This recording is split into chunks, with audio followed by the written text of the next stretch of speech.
शाम को मैं बैठा था अपने घर में, तो शाम को मेरा एक दोस्त है डॉक्टर भोइटे करके, उनका कॉल आ गया मुझे कि विजय जी ऐसी ऐसी बात है, मेरे पास ऐसा ऐसा पेशेंट आया है। उस पेशेंट के नाना और नानी मेरे पास बैठे और बुरी तरह से रो रहे। वो समझ में नहीं आ रहा है कि उनके फीलिंग्स किस लफ्जों में उनके पास मतलब वो बताए। रो रहे थे। और उनकी एक पोती है जो तकरीबन 18-20 साल की है, यहाँ से तहसील पड़ता है कोरेगांव, वो कोरेगांव में है, वहां पर है, और उसको आपको देखने के लिए कल मॉर्निंग में जाना है। उन्होंने मुझे वो नानी का नंबर दे दिया। उसी शाम को मैंने नानी जी से कांटेक्ट किया। मैं बोला ठीक है। अब वो नाना और नानी दोनों भी टीचर है, उसी मतलब तहसील में टीचर है। तो बोले ठीक है, कल सुबह हम चलेंगे। कल मैं उनके साथ गया, वो दोनों लेके गए वहां पर।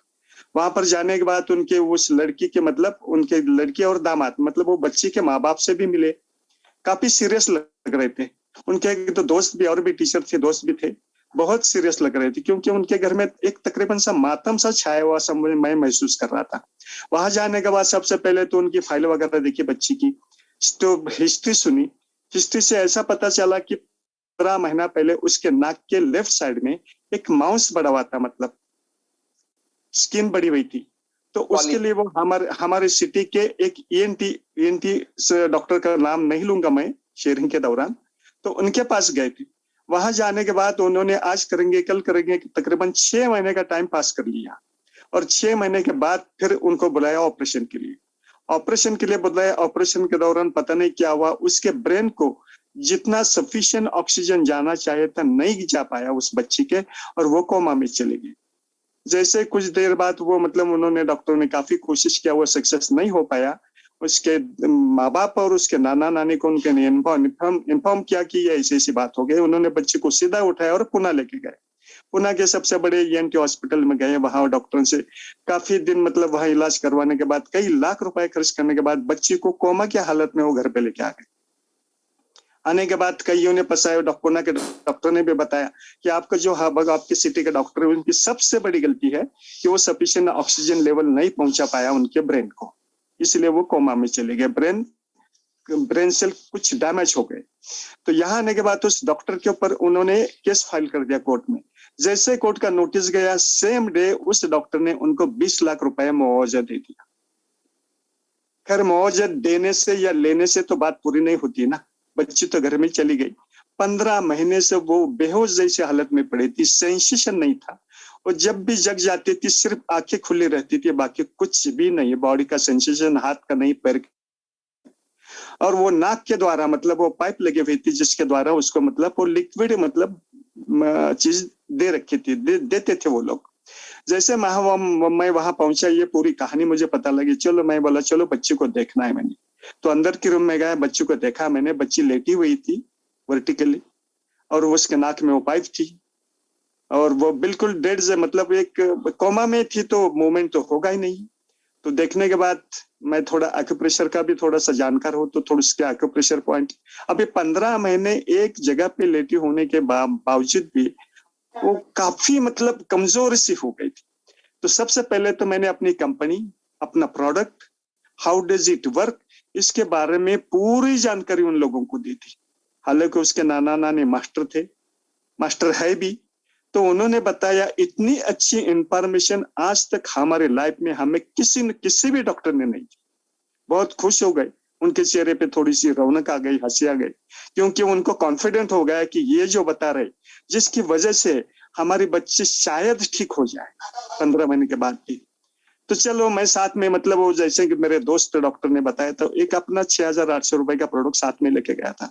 उनका प्रोडक्ट के बारे में बताया, हाउ टू यूज इट बताया, कुछ बातें बताई, क्या देना खाने के लिए, कुछ परहेज, कुछ डाइट के बारे में कोई चीजें बताया।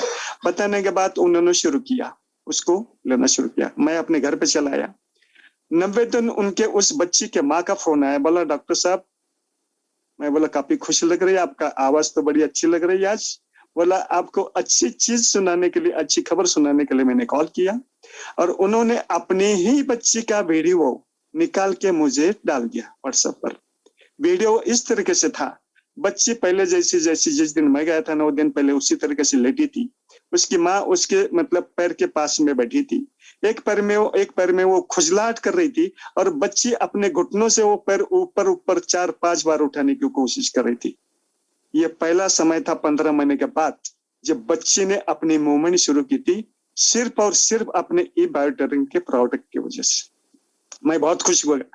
मैंने जितनी कोशिश की, जितनी बातें बताई, जितनी इंस्ट्रक्शन दी, जितना डाइट बताया, उसकी तरफ से मतलब वो सक्सेस मुझे मिल गया। मैं बहुत खुश हो गया। उनको कुछ और बातें करके सब के चेहरे पर हंसी थी, सभी आए थे वहां पर। उसके बाद फिर मैं आ गया। आने के बाद अभी 4 दिन पहले, मतलब 3 हफ्ता हो गया इस बात को, 4 दिन पहले मैंने कॉल किया, बोला मैं अभी आपको एक वीडियो पोस्ट किया है। उनके माताजी बोली, बच्ची की माताजी बोली, शायद आपने देखा नहीं होगा, देख लीजिए, मैं अभी आपको कॉल करने वाली थी। तो वो बच्ची का फेस, बच्ची की आंखें, बच्ची मतलब वो थोड़ा सा सिरा ना लेके मतलब आधी हाफ मोड़ पे मतलब बैठी हुई है, और काफी उसके चेहरे पर मतलब वो बहुत ही अच्छा महसूस कर रही थी अपने आप को। बात तो नहीं कर रही थी मगर माँ के साथ मतलब अब वो कुछ मूवमेंट कर रही थी, हाँ, आंखों का, गर्दन की और हाथ के। मुझे बहुत अच्छा लगा वो वीडियो। और मैं इस सक्सेस से और का कारण यही है अपना और सिर्फ अपना ई बायोटेरिंग का प्रोडक्ट। बहुत बढ़िया।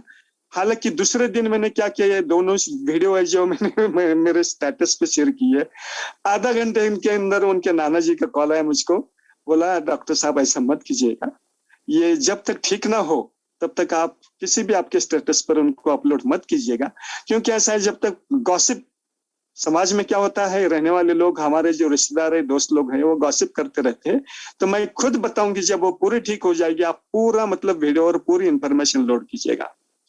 This is all about the my patient. Thank you, sorry to come you again. Doctor साहब ने अभी जो ब्रेन रिलेटेड डिसीज के पेशेंट के बारे में जो शेयरिंग किया ना, उससे मेरे अपने पेशेंट की बात याद आ गई। जब भी मैं आप लोगों का शेयरिंग कर रहा था, सबसे पहले वो पेशेंट का जो मेरा प्रॉब्लम था, वो था कि ऑक्सीजन की सप्लाई कम हो गई, जिसकी वजह से वो बच्ची कोमा में चली गई।